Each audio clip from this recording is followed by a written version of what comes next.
All right, it's time we all said it. Facebook groups absolutely suck. Hello, everyone. I'm Jeff Standley with Standley Handcraft, and today I wanted to talk about an issue or kind of something that I've been noticing definitely over the last year and probably over the last year and a half to maybe even 2 years, and that is kind of the slow decline of Facebook groups. Now, before I get into this one, I am saying this as somebody who runs one of the biggest, if not the biggest, candle making Facebook group on Facebook, which is exactly why I feel confident in making the statement that I just did, and Facebook groups do suck now. Now, of course, there are a multitude of reasons for this one. I'll go into a little bit of them here. One of the main things is just the reach is no longer there, even with a group as large as mine, which is now just ready to hit 119,000 members, which you would think would be absolutely amazing. You say something, you put something on there. If you're coming there for help, you've got 119,000 people listening and responding back. And years ago, that was the case. But anymore, that reach has really dwindled down to almost nothing. And honestly, that's not completely Facebook's fault. That's also the group size's fault. And I'll explain exactly why I think that. So let me get back and I'll go to the beginning of this one. I'd say right around September, I looked it up. It was like September 18th, 2018. I started the candle group and it started out very small, couple hundred people, couple thousand people, tens of thousands of people as it grew. And it was honestly a place for me to offer the help that I really couldn't do on YouTube. Going through the comments, it's really tough to get in there and have a conversation back and forth. Doing the videos, I can put so much out there. And then, of course, the questions that you guys ask in the comment section down below, those are the videos that I definitely try to get to first. But I needed a platform where I could go and actually help people and help makers.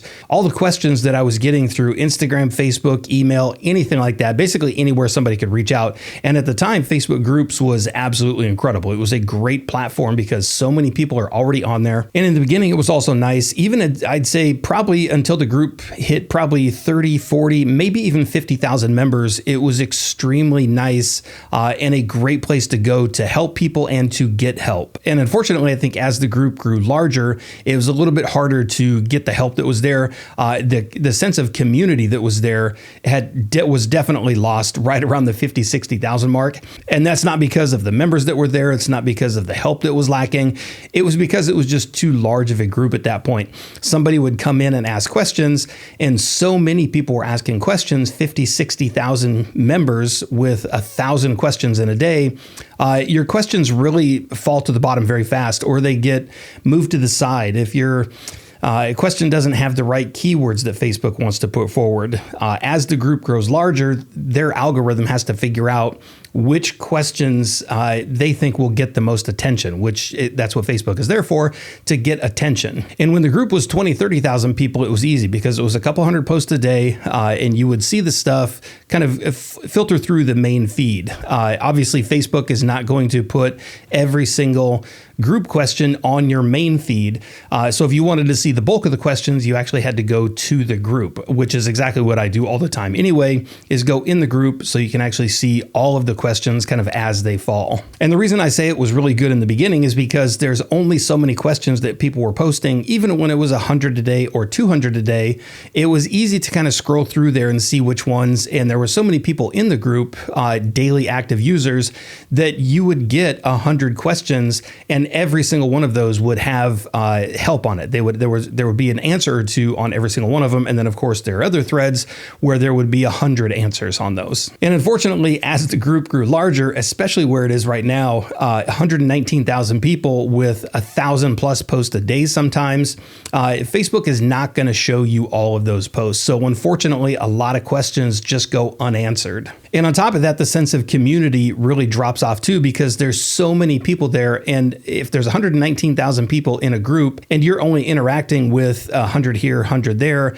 Facebook is probably only going to show you kind of that subset of people, that small group. So you start to develop smaller communities within the larger community. And that's exactly what's happened with the group growing so large. And it was really nice back in the day. And the reason I brought up reach is because if I was doing something, I had a lot of people who joined the Facebook group because of this channel, and they wanted to go over there, follow me, get more help from me, as well as other people. And they also wanted to be there in case something came up, like a live event back when we were still doing events kind of all around the nation, or later when we started doing the Zoom courses. It was easy to put stuff on there, and everybody that needed help would see that, and they could sign up, or they could just stay in the group and get the help through the feed like they had been for years. And unfortunately, that reach is no longer there. So if I'm trying to put something out to a group of people who want to actually hear me, they're not going to see that message anymore. I made a post a couple weeks ago where I put something out, and I think it hit about 700 people. 700 people in a 119,000 member group is absolutely ridiculous. And the reason I blame Facebook for this one is because not only have I seen the decline over the last 2 years, because that exact same post, I went back 2 years and even a year ago in my Facebook, kind of the feed on the group. And 2 years ago, almost every single post was getting thousands of views, hundreds of comments, and you would get the on-off, maybe kind of the random 500, 700, 900, kind of view count every once in a while. But it was definitely, and that's not just for me, that's anybody in the group, anybody posting a question in the group, more eyes would see it. Whereas now, if I were to post 10 questions, 1 or 2 of those would go well above into the thousands, 10, 15, 20,000. And the majority of those, 6, 7, 8 out of 10 are going to be sub 1,000. And again, that's not just me, that's anybody in the group, which is very unfortunate, because if there's something that you really want to put out there, or if you're really looking for help, you're not getting the eyes that you should be getting in a group that large. Now, I will say one of the reasons I definitely blame Facebook for this one is I'm in a Facebook sponsored group. They actually reached out to me as an admin of a Facebook group. And it's basically a group of admins who run pages or groups just like mine. And every single admin is talking about the exact same thing. And they have been for at least the last 6 months, maybe even longer. And that is the reach for their groups, even groups half my size, and of course groups 10 times my size. There are admins in the group that have millions on their page, and they're all seeing the exact same thing. And a lot of these people, and again, this isn't 100% Facebook's fault. I mean, I know some of it is because obviously once your group gets to a certain point, Facebook wants you to start to pay them so that you can get more views, which is perfectly fine. I don't mind doing that. If I'm going to monetize a certain product to the group, or if anybody's going to be in there, a vendor that we have in there, if they're going to try to monetize against the eyes of the members that are in there, in the beginning it was easy because it was a very small group. But once it gets to a certain size, Facebook absolutely wants their ad money from that. And the reason I say it's only partially Facebook's fault is because so many people, especially over the shutdown, were getting into so many different groups. So I know for me, I belong to probably 30 or 40 different groups. A lot of them are like local town groups, buy-sell groups, stuff that doesn't have anything to do with candle groups. But as far as candle groups go, I belong to maybe 4 or 5, 2 of them that I'm very active in. In between all those groups, that's several 100,000 people. Mine being 119,000, another one being 90,000, another one being 50, 40, and 20,000. If you're in your main feed, Facebook is not going to show you every single message from every single one of those groups, because it would just get to the point of annoyance and you would leave Facebook. So that's exactly why they do that. They hold posts back. They show you the ones that are getting a lot of traffic, the ones that they think that you would need to see. And then, of course, even if you go into the groups, they still limit those because they want... It's basically the carrot in front of the horse.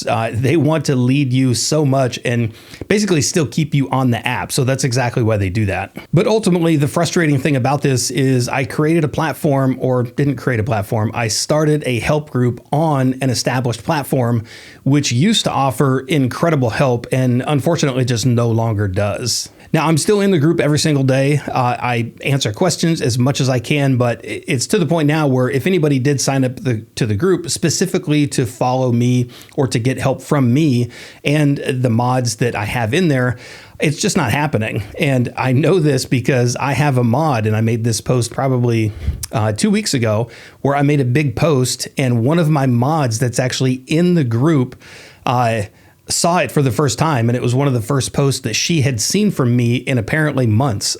She thought I wasn't around, which is kind of unbelievable because this is a mod in the group, somebody who's in there every single day with me.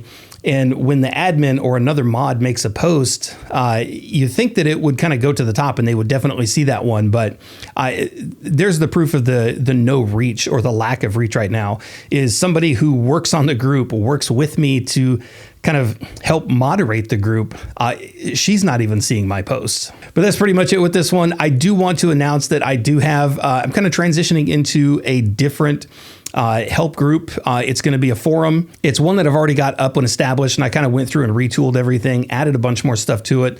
It's going to be a paid platform, but don't worry, it's only $3 a month. I'm going to go into a lot more details on that one. It's DIYcandlemaker.com, and it's a forum. And basically what I'm trying to do with that one is I have so many people on YouTube who have said over the years, I'd love to find a way to help support. Do you have a Patreon? Do you have this? Do you have that? And I've thought about going those routes, but I don't like the type of help that I can kind of offer or people can get on Patreon. I thought about going the route of a couple different paid platforms, but I really don't want to charge $10, $20 for somebody who maybe only wants a month of help, or somebody who just wants to participate. Sometimes $10, $20 is just way too much. There are subscriptions on YouTube, which I have a few people who subscribe and donate to the channel basically to kind of help with the videos. So unbelievably thankful and appreciative of that. And that's kind of what I wanted to do with the forum, which is why I created this, which is why I put it down at $3 a month or $30 for the year. And it's basically cheap enough that anybody could get into it, get the help that they want, and basically be in kind of a new, smaller community. And that's kind of the hope with this one is just having the people in there that want help, people that are in there to offer help as well as get help. And honestly, I think having it a little bit of kind of a cheaper price or even a paid platform as people pay a little bit more attention to it. They're not going in there just to kind of browse around and make ridiculous posts and comments and anything like that. So it's definitely a little bit stronger of a community, people who are there to help. But again, I'll make a full video on that one talking about it and showing it off. But if you do want to see it, just head over to DIYcandlemaker.com. Let me know what you think of it, and we'll see you in the next video.